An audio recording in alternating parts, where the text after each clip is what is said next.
thank you for all joining and for being on time. What I'll quickly do is walk you back through what we did last time, just very quickly to refresh, and then we'll get into sort of digging in a bit deeper today. So let me call up the slides here.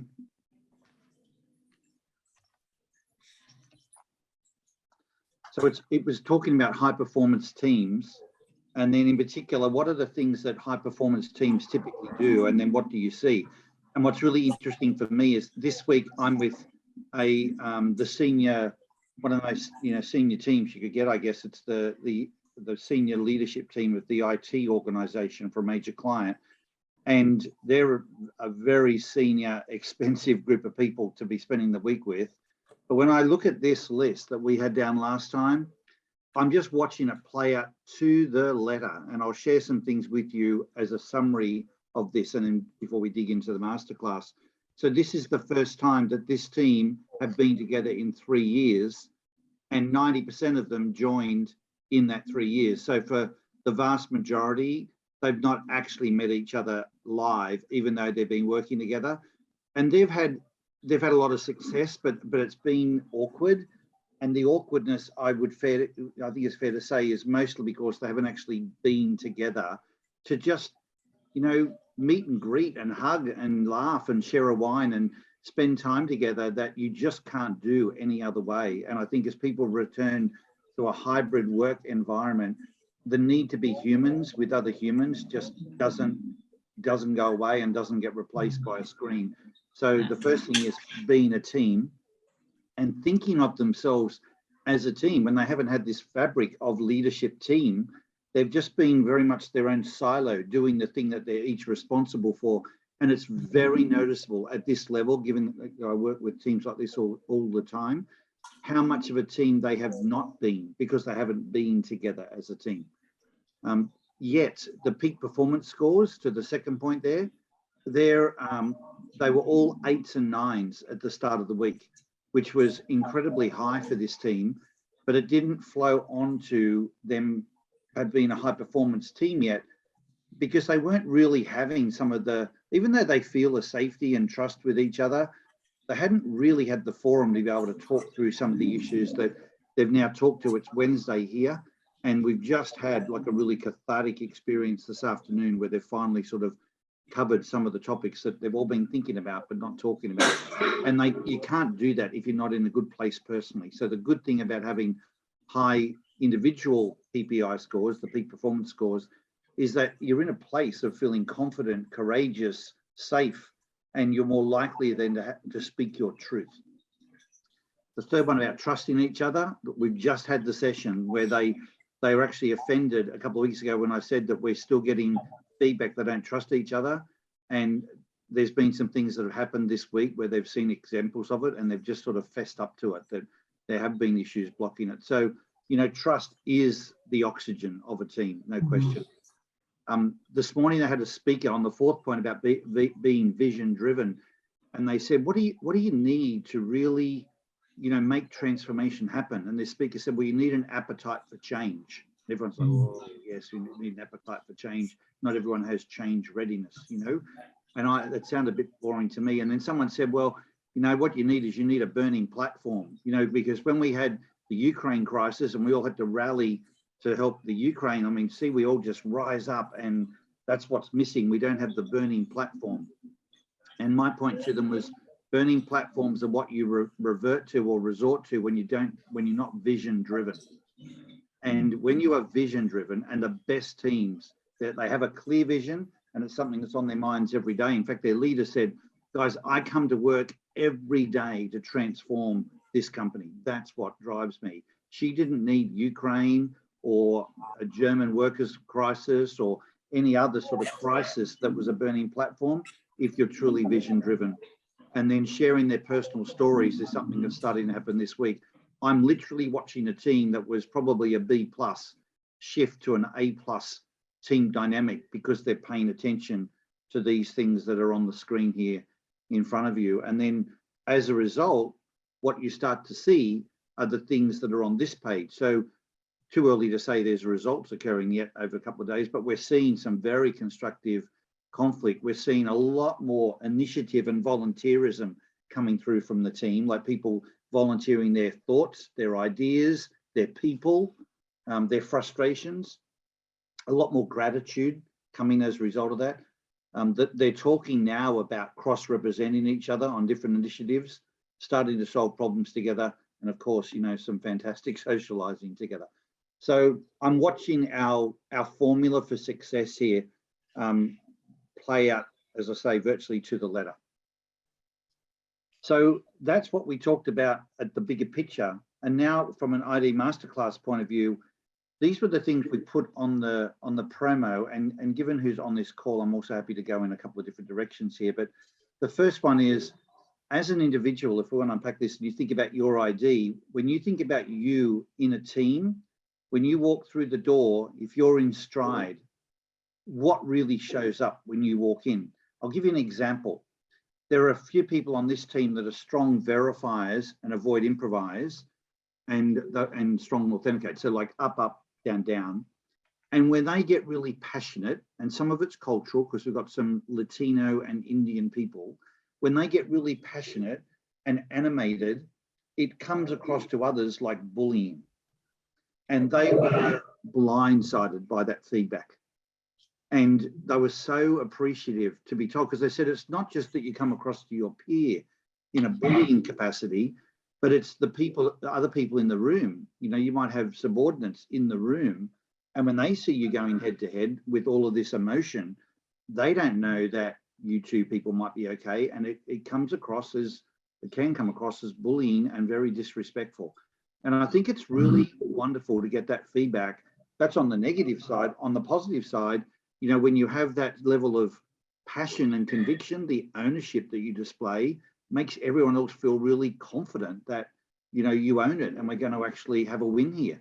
So I think it's really powerful to know what shows up when you do. And it'd be interesting to talk to this group about, with your ID, are you aware of what shows up when you really show up? The positives, as well as maybe the vulnerabilities, and what you might think of as your superpower in a team. Has anyone ever given you the feedback of what your superpower is, or what do you think it is? I mean, that would be a good discussion to have as a team and here on this call, and see whether there's any commonality where people have got similar drives. And then what to watch out for if you're in a position of trying to take a team from good to great. You know, what can you do in your role, either as a leader of a team or as a member of the team, to have your best possible contribution? So that's what we want to dig into today, looking at your IDs.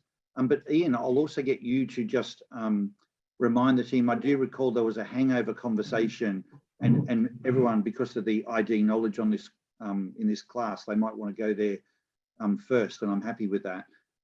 There was a very, I thought, a very valuable topic that you raised last time, if you recall, about, I think it was about being avoid improvise, and what that, how that maybe comes across. It wasn't as on point with high performance teaming, but I think it was very interesting, of interest to the people on this call.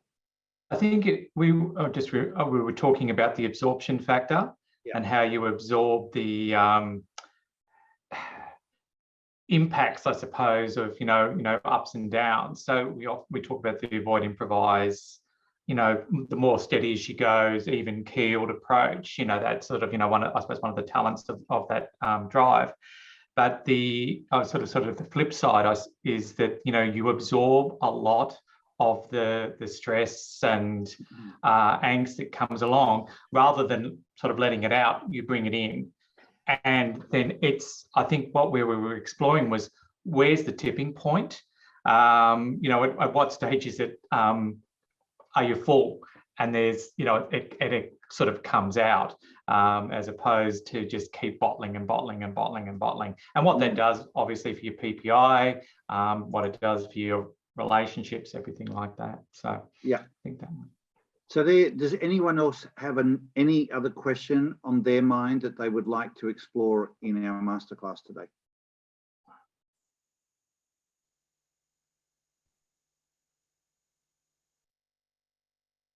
Okay, so let's let's maybe start on the absorption question, because I'm not sure where this will go to, but I know it was of interest to a number of people. And what's interesting is on this particular call, we've got mostly stronger improvise driven people. So whilst it's not something that all of you might personally relate to, it's something that we can probably all learn from and you know, take away for the people who are avoid improvise in our lives, whether they be people we're married to or people that, you know, kids of ours or work colleagues. We're all got people of, you know, avoid improvise in our lives. So Ian, why don't we have you kick it off with, you know, what maybe you speak to that topic for you, maybe introduce it as to the absorption and what, and then where that fine line is for you, and we'll hear what others have to say, and then we'll come back to the high performance team topics. Cool. Yeah, I think for me with that, I suppose what and I think the point that I raised when we spoke about it the other week is it's almost like you don't even know you're doing it, and this is, I suppose, the you know, the watch out for the real potential vulnerability there is that you just keep taking it on. So it can be you know, whether it's just negativity in the workplace, whether it's negativity at home, whether it's just things not going as well, but you start to absorb them. But I think something that I also realized was you then start to treat, and this is also thinking as an 8363, you start to treat it as the norm. So that layer of, you know, if you think about it, of absorption, you know, you might be, you've absorbed quite a lot, and there might be some real negativity and stuff that you're holding back. But because you've been doing it for a period of time, that's now the normal. That's the new normal. So it's like, if I could describe it, it's like your tolerance for it increases because you've absorbed to that point. And then you go, oh, okay, that's how I normally operate now. So I now I can put more on, which is even worse because you're sort of, you know, topping, you know, beyond the threshold. And I think, you know, for me, there's certainly early warning signals that'll get there, but it's starting to challenge, you know, what you're accepting as okay and what you start to accept as normal. And I think each of us will, well, as an avoid improvise, will have a different point at which we go, no, that's not right. We've got to do something. I'd be really interested to hear from the other avoid improvisers what the circuit breaker is that they have, if they have it and if they know it is. Because I think, particularly when we take this into coaching with our clients, you know, we have obviously a lot of avoid improvise clients. What are they doing and how do they manage it as well? Well, not just the clients, but where this has got phenomenal relevance to me is all of our first frontline workers, you know, whether it's the military, whether it's because all of our medical staff. I know from having worked with big communities in both of those areas, they are predominantly avoid improvise and strongly avoid improvise. And you look at things like PTSD and how prominent that is now across those communities, to the point where people are suicidal or suffering significant chronic illnesses as a result. This is a huge area that the more we understand, maybe the more we can offer something of real value to those communities. So I think it's a really significant issue. But I'm hearing you say something interesting, Ian, which is, and it's probably the combined with your complete drive, is that you feel the pressure, you absorb it, because that becomes normal. That's sort of like, it's like someone to just say like a ratchet. It's like it takes you up and that becomes your new normal. You take on more pressure, that's one new normal. But all the while, there is a pressure cooker thing evolving. Yes. And whilst mentally you think you can handle it, doesn't mean that you actually can. No. So when you say circuit breaker, do you mean circuit breaker for when you're going to explode, or do you mean something else? Well, I wonder what the trigger is, and it's just something else that occurred to me. Like, you know, we've talked about, you know, during the COVID is, you know, the Great Resignation. Yep. You know, I wonder again, you know, how many people of that have been holding a lot of stuff back in during that time, And it's almost like, and you were talking before about, a lot of the restrictions are being eased and things like that. It's almost like we get to the end now and it's like, oh, that's no longer normal. Like during the COVID, it's, again, this is just speaking from me personally, I felt like you just said, well, that's what we're doing now. So it became the new normal. Yeah. But when you sort of snap back, it's like, oh, that's not normal. That I shouldn't have been like sort of doing letdown. that. Yes, exactly. So I don't know if circuit breaker is the right, but I think the pressure cooker example is the best. It's like, those who remember the old one, the whistle used to go off when the steam got to the point, it's like, but what, as an avoid improvise, what's the whistle? To know that it's, well, and we would obviously want to try to catch it sooner as well. We wouldn't want to get to that point where it's imminently ready to explode. Knowing what the whistle is, and then I think what'd be really helpful to explore is what can you do to then turn the switch off before it boils and overflows everywhere. So let's hear from some avoid improvisers, and even someone who's a 5. I'm thinking of someone like you, Ellen, too, who's a 5. If you, I got you, Judy. If you can relate to it as much, So Judy, I see your hand up. Would you like to go first?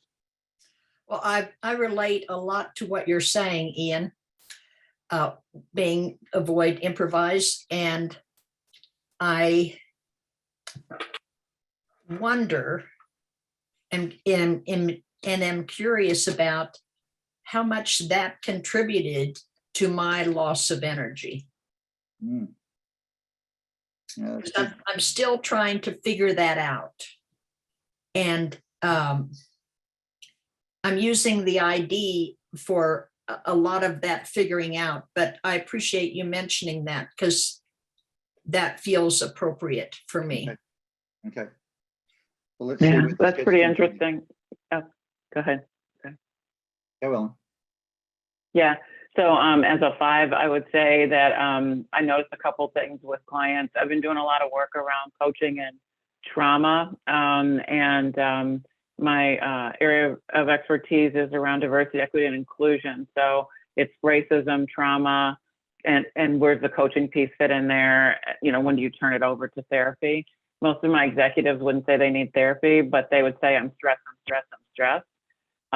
My high use improvise, they're not stressed. The changes and the quick moves and the U-turns don't seem to land on them the same way. As a 5, I would say to you, I was good during COVID, weaving and bobbing and doing whatever needed to happen and staying in the moment, staying in the day, making adjustments. As soon as they found a vaccination, I lost it.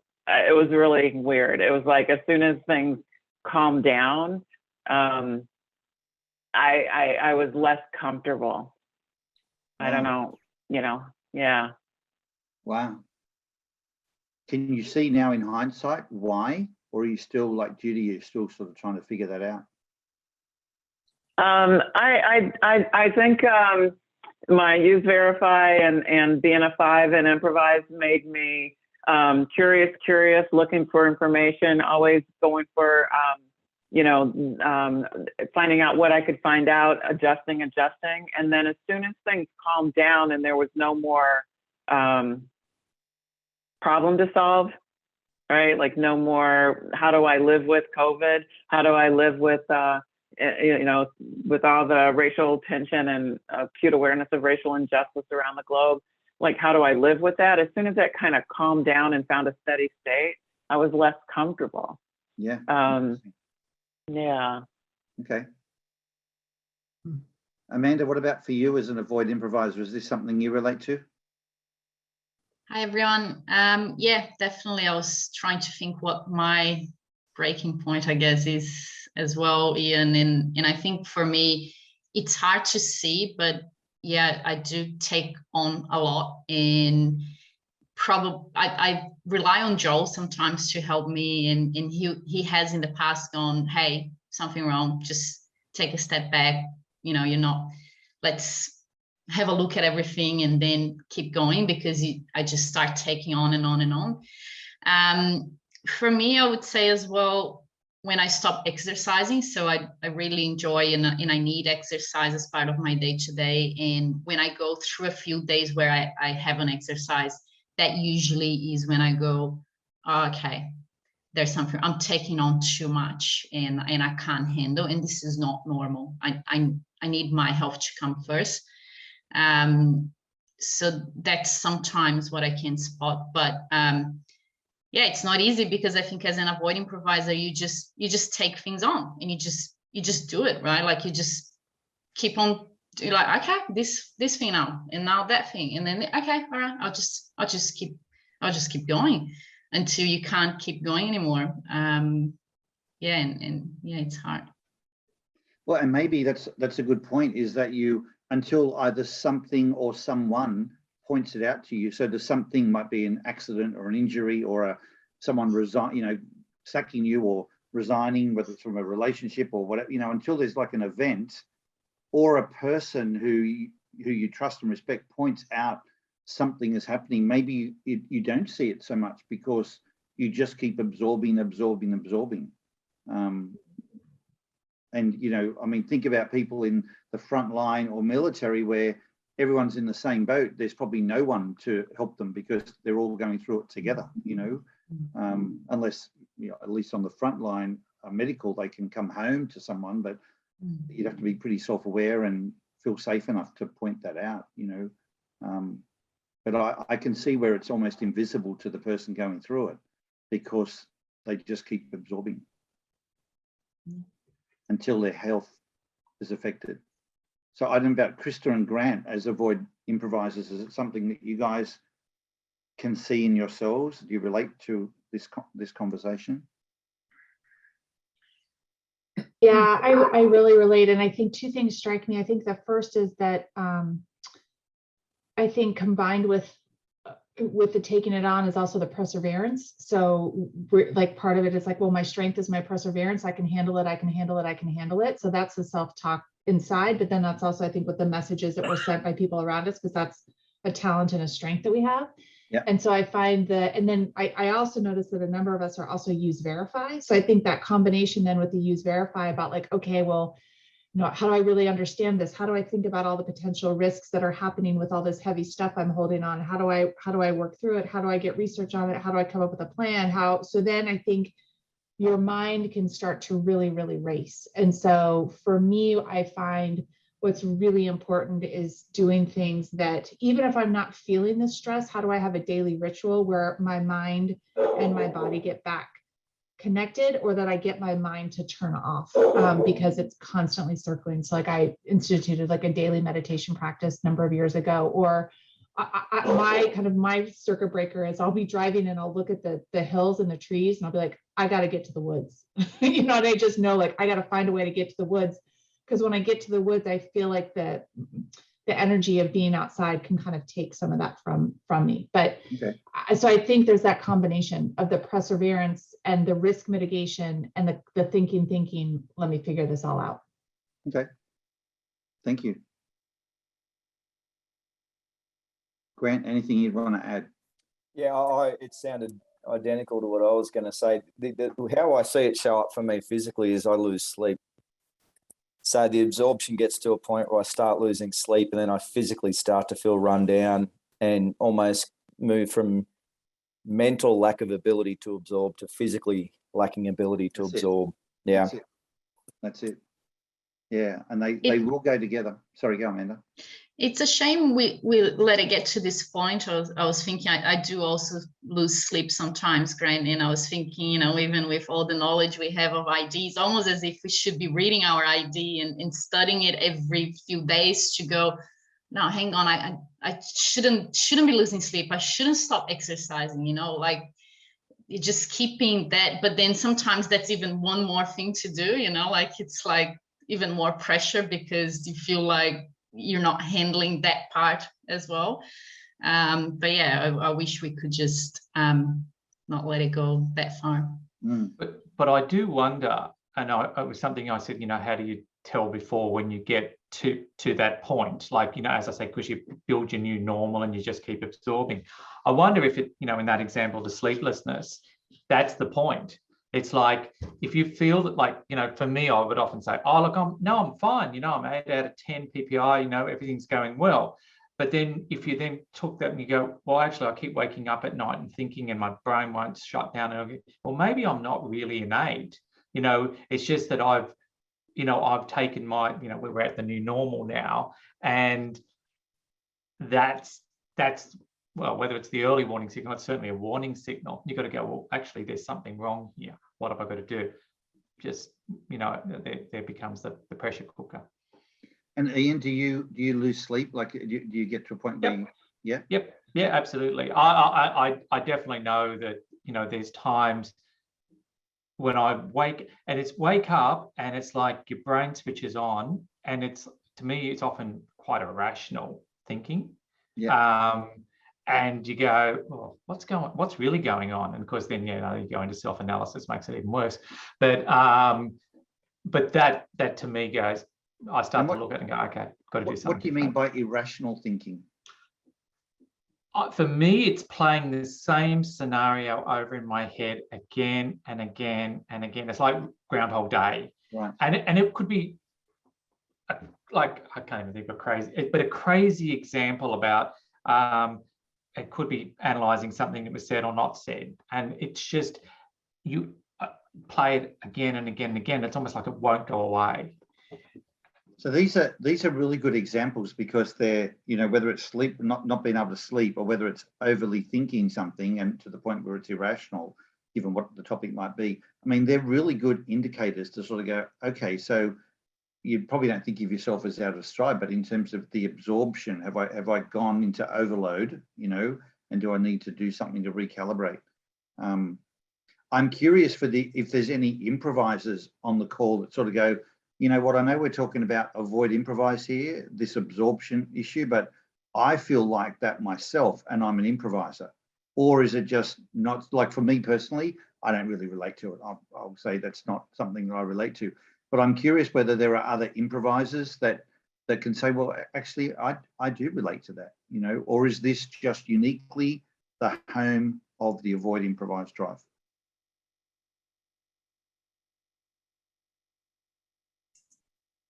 Well, I was just going to say quickly. For me, it's a lack of energy thing, but it comes to an overwhelm of negativity, is how it is how it appears to me. So it's probably it's a similar type of thing. I absorb and absorb, but it's I probably express it in different ways, but it's the negativity when that gets overwhelming that I feel similar to what, you know, these guys are talking about. Okay. And does it manifest in the same way, Joe, like not being able to sleep? No, it's the energy. It's probably not the sleeplessness stuff, but certainly it certainly impacts my energy significantly. And okay. And then I really have to just kick myself to get back out and see people, and then reconnect with positive people and people that are have got solutions in mind rather than just problems. Okay. Paul, I'm David. I'm lucky. My partner is a avoid improvise, and so I get early warning signs from him all the time, which is absolutely fantastic. So the minute that he goes into Groundhog Day or sleeplessness and starts to close down over something, I see it very, very, very clearly. All I see is there's a problem here. It needs to be resolved. Okay. But he doesn't. He absolutely does not see it that way. He just keeps on putting it off and putting it off until, as Ian was saying, until it's so, and you know, it's a pressure cooker. Yeah. Until he can't do it anymore, and then basically all hell breaks loose. Okay. And it takes a while for him to recover from that, for him to actually realise that he was the one who allowed it to get to that stage and to actually do something. So it's sort of like a recovery, but it's sort of like he's got to do 360 degrees before he comes out the other side. I just look at it and I think, yeah, well, that was hard work, wasn't it? And have you found a way between the two of you yet, either through him acknowledging it or through your awareness, have you found a way to be able to get to it sooner, or that hasn't played out yet? Oh, yes, no, absolutely. We now look, we very definitely look for things. We've had a couple of major occasions like this, and we just use them as examples. Right. Do you remember when? Right. And he says, "Oh, yes, okay." But it's still, I really sympathise with everybody who's a low improviser, because I can see that playing out, Right. and it must actually be, even at its early stages, debilitating, I think, before the low improvisers actually see it and realise that they need to do something about it, whatever that might be. I think that was Ian's point in raising this, was that, you know, because they don't see it and they just keep absorbing, and it fits into that struggle concept that's actually quite motivating to an avoid improviser. It's like they keep absorbing. So that's actually a good thing in a way. I mean, that can be quite motivating, but then it gets to a point where it just keeps going, to the point where it becomes, you know, destructive. Yeah. Destructive on them and destructive on relationships around them, whether it's on their health or the relationship. So, yeah, or on mistakes, you know, like in a work and leadership position, it could just be that you're nowhere near as effective as you would normally be. You know? Can I just add to that, David? My husband's an avoid improviser as well, and what I noticed is that he stops whistling for a start, because usually if he's happy and wandering around the house, he whistles happily. But if he's not whistling or if he's not making noise, he goes quiet. It's the next thing. So when he goes quiet, I know that there's stuff bubbling away, and depending on where I'm at, I'll either needle him until it comes out, I, you know, with my use authenticate, I don't let him get away with it generally, and he's a used authenticate as well, so we can pretty much talk about it quite happily, but it's almost like I have to pop that bubble, or he's now learning to pop it himself and start talking about it. And then generally after there's a conversation, the pressure goes away for quite a while, until the next thing comes along. And so it's been really good to see that awareness develop over the years. That's good. Anyone else as an improviser want to make a comment? Paul, I'd just like to say I worked with two women in the leadership roles in the Navy, and they came into, they had to basically transition out of the Navy for 12 months and study. And so they've been in there for 21 years. So it was a matter of them adjusting to civilian life. But one of the things that came up was that striving and diligence of the avoid improvise, and just how much they are tuned into doing that. And what I, sort of worked with them about was having a little bit of fun just to balance and to really let off that steam in a sense, and also the exercise piece. So that really helped them. And one thing at the end was I acknowledged them for how well they had done, right? And one lady burst into tears, because in the Navy, in the military life, that's just what you do. Yeah, that's the role, that's your job. And there wasn't that acknowledgement of, how well you've done. So that really hit me as an improviser, because I was used to having that going on all the time. So, yeah. So I think those two things, it was the acknowledgement, helped them just find that balance, and the having a bit more fun, factoring that in a bit to let off the steam. Okay. Ian, have you found for you that either a person or people or an event as a trigger to jolt you out of it? Is that what ultimately works, or is there something else that you've noticed? It's a good question. I don't know if it's people. So that doesn't resonate. I usually think I come to that, there's probably enough, if I call them early warning signals, that I start to go, there's something at play here, and I'll change something. So, I do think one of the things for me, and this is one, is I resist going out. Like, so I become very inward facing. So in other words, oh, I don't want to go out tonight. Oh, I don't want to, no. And I'll start making excuses. And that's a real trigger, because I'm like, I normally love that. Why is that happening? Right. So I'm like, okay, that's probably the biggest thing. I go, okay. And I literally force myself to go. It's usually the best thing I can do. It changes it, but it does start the process of what have I got to shift? What have I got to change? Yeah, that's really interesting. Greg, you're on mute. I can see you saying something, but sorry. Okay. I was going to cheat and ask Vera what she does as her signal, but I'm interrupting her, so we're not going to get an answer right now.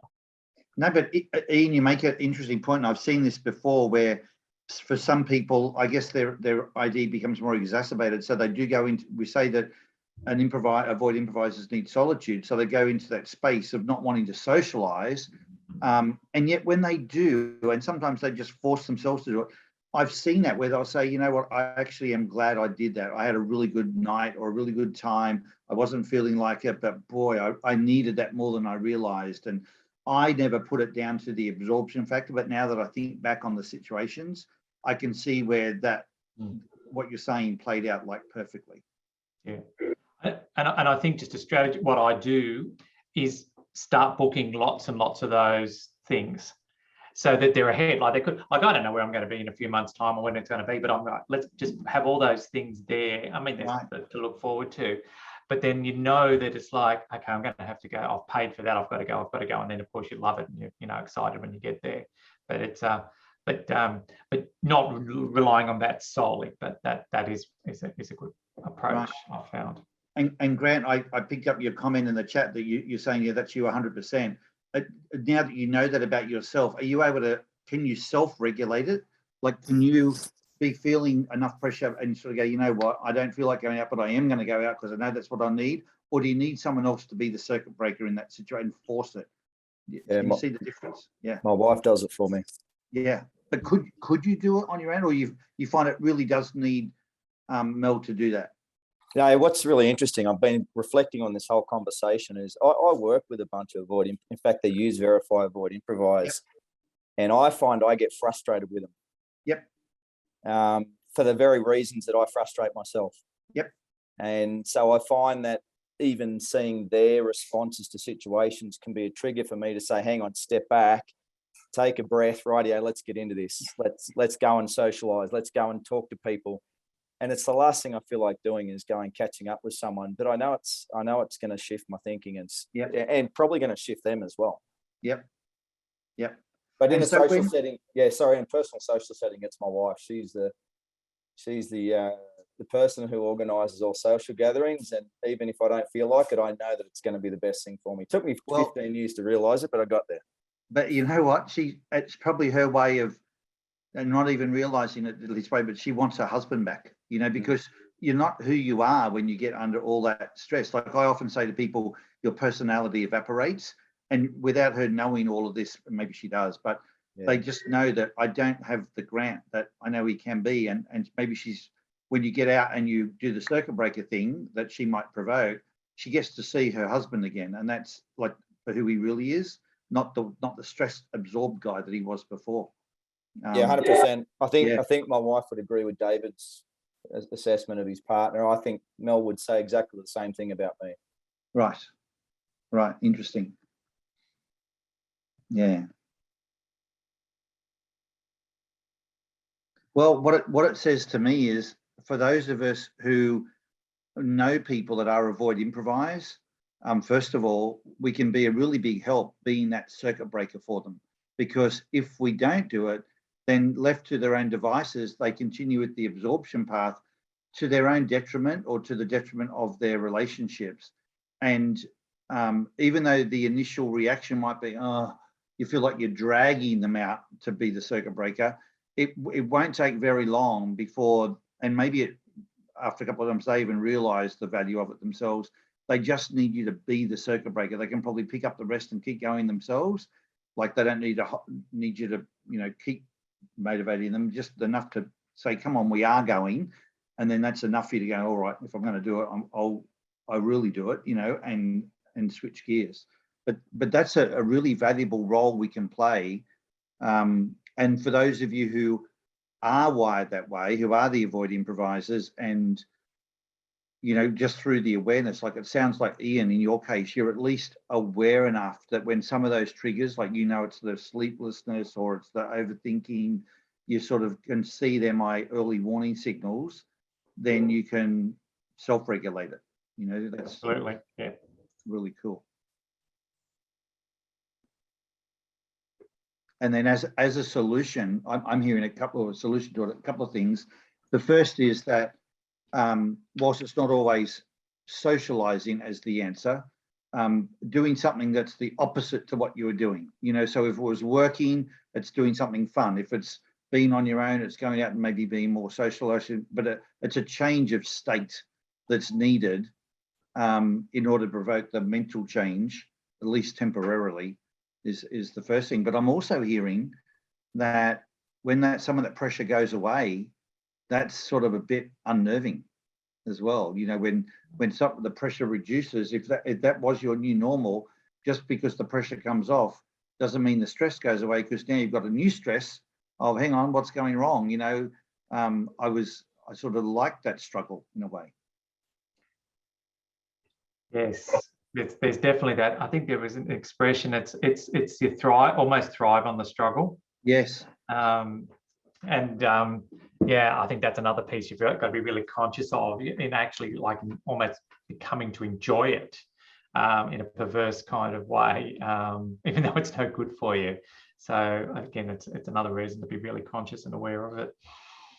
Yeah, but I think about the military when they return home from doing their assignments overseas, and or then leave the military and they're on their own. I'm not an expert in this, but I just, you know, as a member of the public, have read a lot about how they feel very alone to deal with, like a mess almost, you know, of their life has changed so significantly. They no longer got that pressure absorption and they're left on their own to deal with it. And it's catastrophic in many cases. I really wonder, I think we could write something up on this, or have a bigger voice in this space to at least create an awareness of what's going on. And hopefully if the people around them can understand this dynamic, by being the circuit breaker with them and for them, they can maybe help those people navigate that transition better. Can I just ask a question around that, Paul? Sorry, it's about or just bring something up, or for reflection, whatever. I think a lot of people, and I don't know if I'd be interested in people's feedback on whether they think it's people need to be needed or enjoy being needed, and if they haven't got that purpose or that purpose, basically what that's been driving them for the last however long, without that meaning, and I'm not sure that it's actually ID related necessarily. I think it's just humanity related, and if they don't have that raison d'etre, you know, the reason for being, basically, that's what tips a lot of people over, because they don't feel that they can contribute valuably anymore. Yeah, I agree. Thanks, Joe. And then who was Susan? I think you're going to say something. Yes. Yeah, I just I ran a mini workshop many years ago, and there was a young guy from the military, and he was so surprised that he could actually make choices and make decisions, because all along they're told what to do all the time.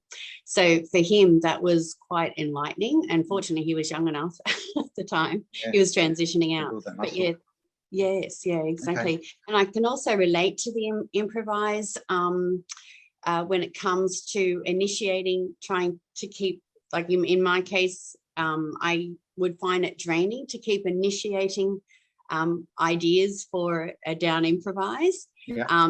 So I think for the down improvise to be aware that can be somewhat draining for the improviser, because then when you do go out, that person bucks up and has a great time. But it's just that piece in the middle there. But it's interesting just to hear that's just how they are, and that's what I bring to the table. So yeah, it's good to hear that. Mm. Well, thank you. All right, guys, I think we might move on to the team topic. Thank you for the sharing there. That was really enlightening, actually. And I think for a lot of us, it would be really helpful, whether it's for the Avoid improvisers who are on the call, or the people that we live and work with that are wired that way. Personally, I found that really insightful, and I hope you did too. Let's talk about, I'll put the slide up again while we're talking to just remind you of the questions. But when we think about who we are in a team environment, you can see, I don't care which question we maybe deal with here, but if this provokes a thought or a contribution that someone wants to make, does anyone answer this? Sorry, someone was going to say something. No, I was just going to say we couldn't see anything on the screen, but then it came up. Came up, okay.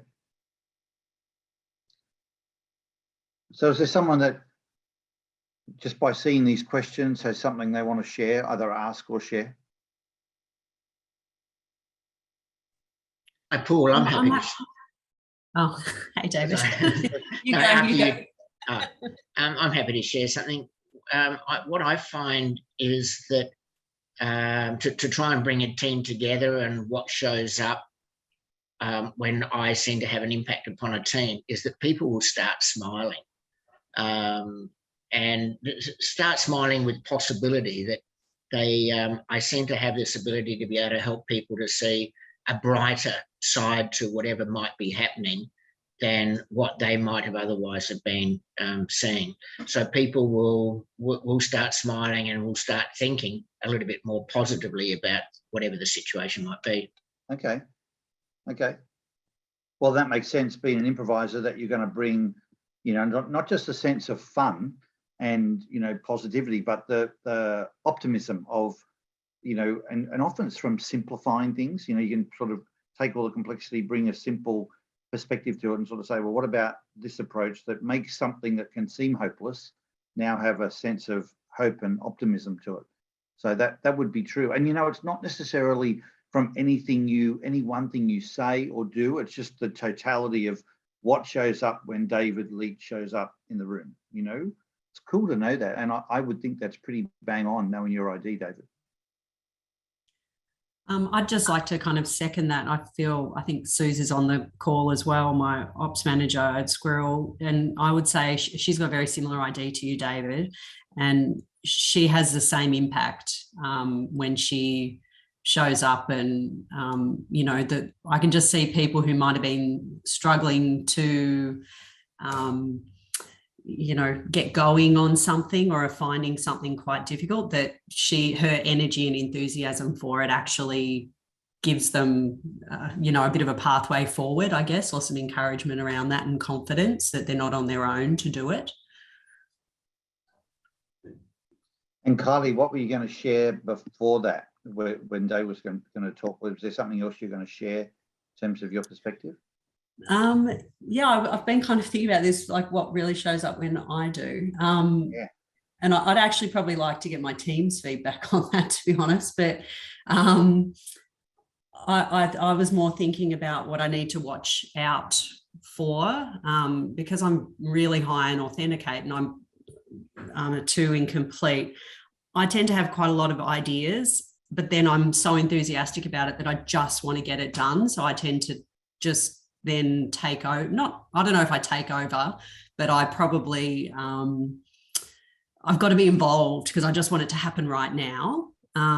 So we might plan stuff out, and I'll say, let's do this. But then all of a sudden I'm like, oh, well, I just want to do it. I've got 5 minutes. I'm going to just get started, rather than letting someone else do it and have some fun with it. It's funny, even hearing you out, you use the word your enthusiasm. Others would probably say your impatience, yes, probably. I would say to you, with your ID, you're so quick to want to see action, that often, even if others have collaborated, they could feel that the topic got closed down too quickly before they either all had a chance to share, or there was more they wanted to contribute. And before we could do that, we're off and running with action, but that was before the full distillation of all of the, whatever you call that, melting pot phase first, where people are just like contributing perspectives and ideas, and the real sharing. So whether people feel, and it's really ironic because it's the opposite of your ID. Like your ID is to be very inclusive, and yet the vulnerability is that your impatience for action could make others feel that they weren't as included, or that their voice wasn't as included, you know? Yeah, that totally resonates. Yeah, I would guess. I mean, I'm just, that would make sense. If I think about other people I know, even this week, working with some people and watching how quick they want to see action. I mean, they're almost doing action, moving to action so they can stay engaged, you know, to sit there. That's definitely me. You know, 100%. Yeah. It's just good to know then the effect that has either on others, and is there some other way you can stay engaged while listening, you know, rather than moving to action so quickly and potentially cutting others off. Carly, when you were talking, I was just thinking, oh my God, and Paul, I was just thinking, yep, me, tick, tick, tick, tick. And I was actually just thinking the whole thing about energy and enthusiasm. And I have stopped myself so many times over the years when I'm really passionate about something and I just get so over the top and so overwhelming, and all these people, it's like deer in the headlights, right? So I'm like, you know, so I own up and I just laugh and I go, okay, I see I'm doing my, you know, old chestnut of overwhelming you all and just not giving you any space to do anything.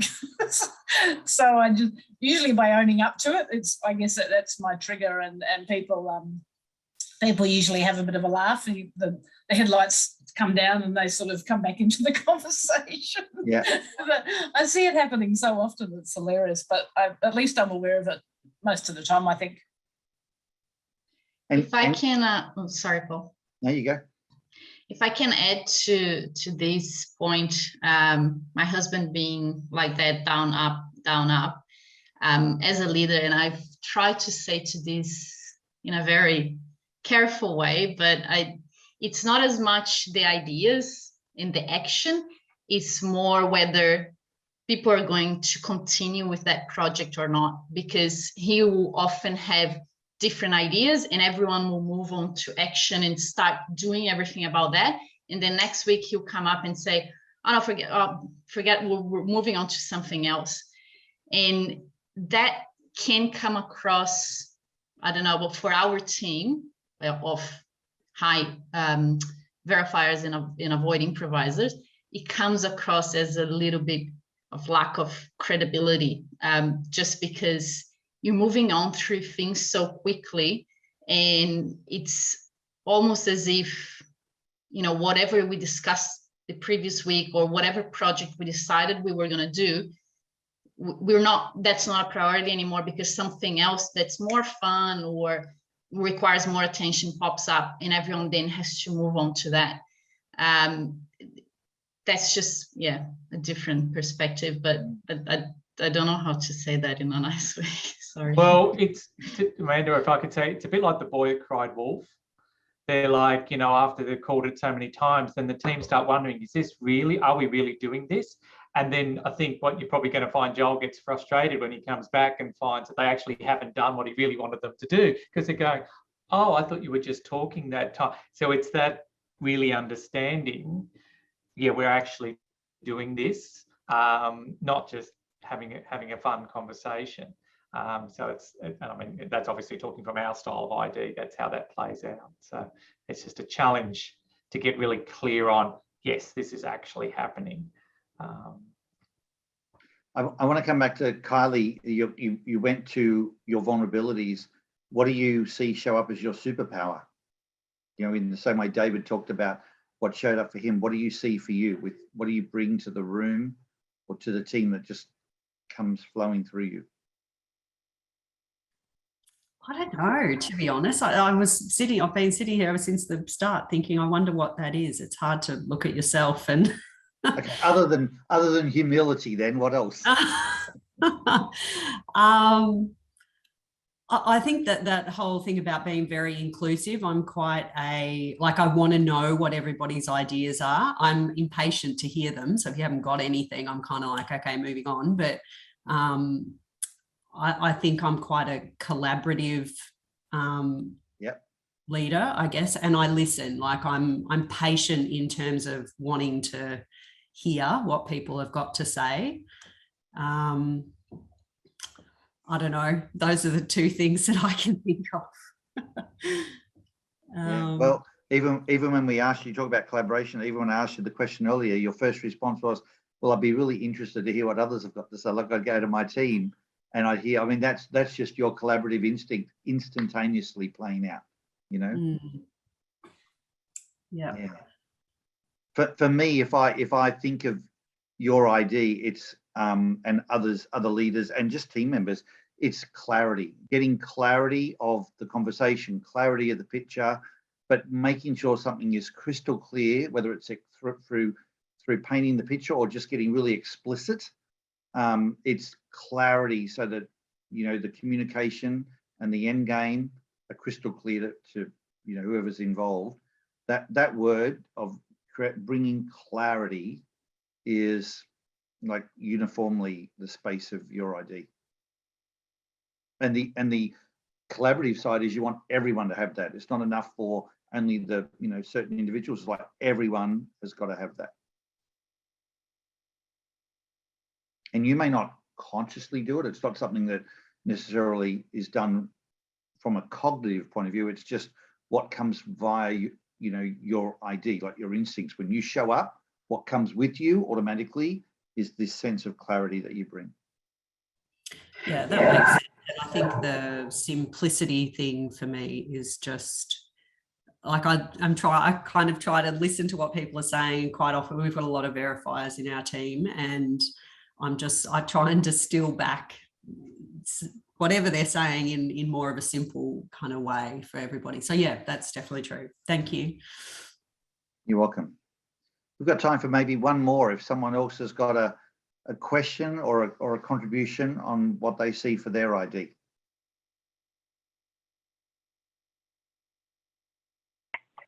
I see for my ID a superpower of storytelling and taking complex ideas. I worked in the pharmaceutical industry for many years, and being able to take complex data and turn it into a story that's more accessible to people.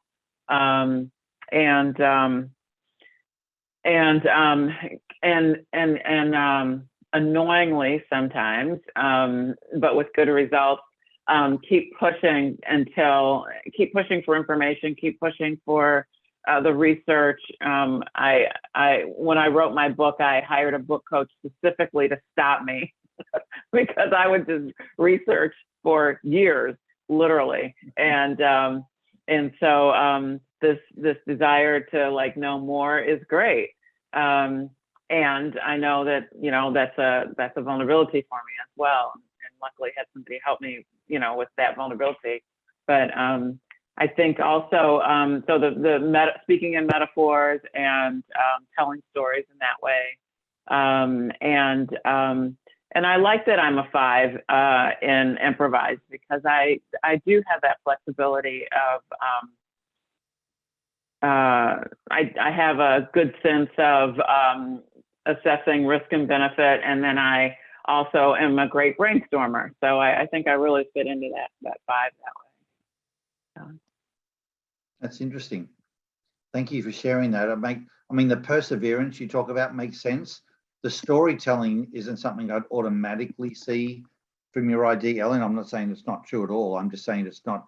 There are probably other IDs that would say that they, you know, either good storytellers or enjoy doing the storytelling side as well.